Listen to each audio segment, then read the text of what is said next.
Welcome to Inner Peace Arts Unscripted. I'm your host, James Coleman. I write at innerpeacearts.wordpress.com. Check it out. I write on personal development, spirituality, and social change. Today, I'm going to talk briefly about imagination and observation. And these are basically two tools that artists use for drawing, basically. And they're two sources of inspiration. So you can either think of it in your mind and draw it, or you look at something and you draw it. And I thought that this was a very interesting basic notion for the artist in terms of the source of inspiration. And it's related to a basic framework which I discovered. I think other people have thought of it before me, but I thought of it, and you think of things and then you find out that someone else has already thought of it. That's okay. But this notion of dividing the world into you and not you, and how I've related this to imagination and observation. Imagination is you. Observation is not you. And of course there's this timestamp boundary where observation comes in through sensory inputs and becomes a kind of image imagination that you work with. But they're not the same. When you come up with something out of your imagination versus when you're looking at something and drawing it. And so I just found this distinction fascinating, because I never thought about it from an artist's perspective, right? And this distinction between you and not you is really one of identity, right? And knowing that there's a boundary between you and not you. There's a boundary between what you've imagined and what's observable. And they meet in you as a embodied entity, creature, animal, whatever you want to say.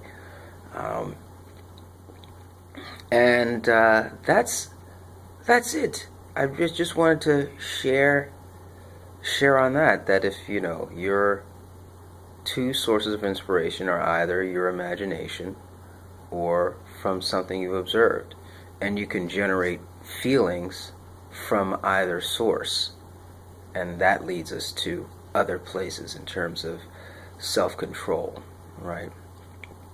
I can imagine things to maintain a state that would then help me to filter the impact of what's observed, for example. That's one way of using the information.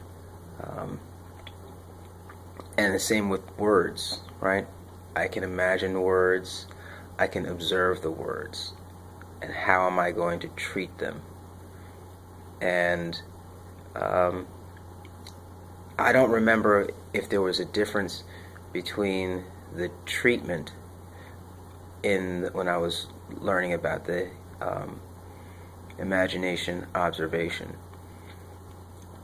But with observation, obviously you can take time.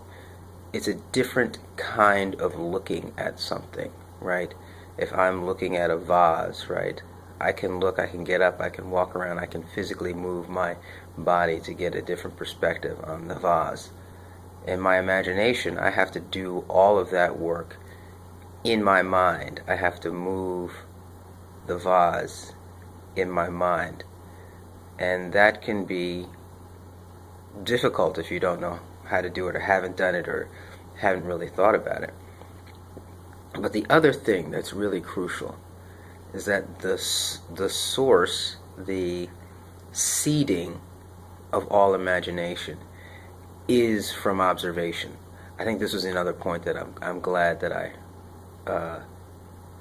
remembered, that I had thought of. everything that's in your imagination was seeded by observation. So observational skills are extremely important and cannot be underestimated. And the simplicity, basicness of observation, of counting and comparing, of recognizing shapes, of recognizing patterns, of labeling patterns. These are, in a sense, part of what I call micro skills.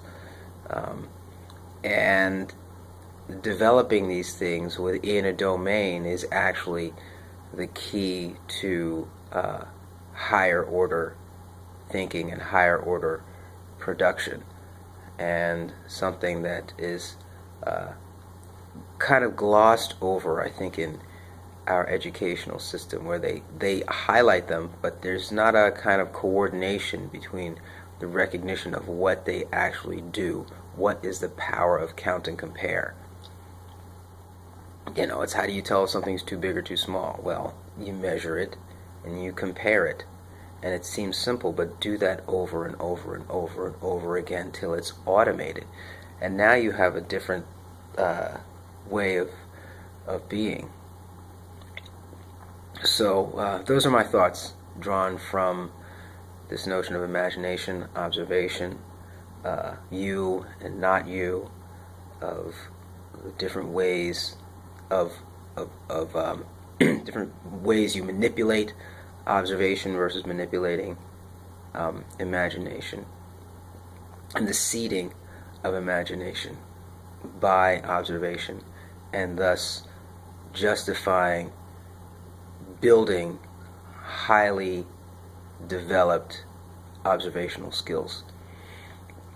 So this is another fun episode of Inner Peace Arts Unscripted. Once again, I'm James Coleman, your host. Check out the blog, innerpeacearts.wordpress.com. Email me at innerpeacearts@protonmail.com. That's innerpeacearts@protonmail.com. And I hope you got something useful once again. Have a great day. Bye-bye.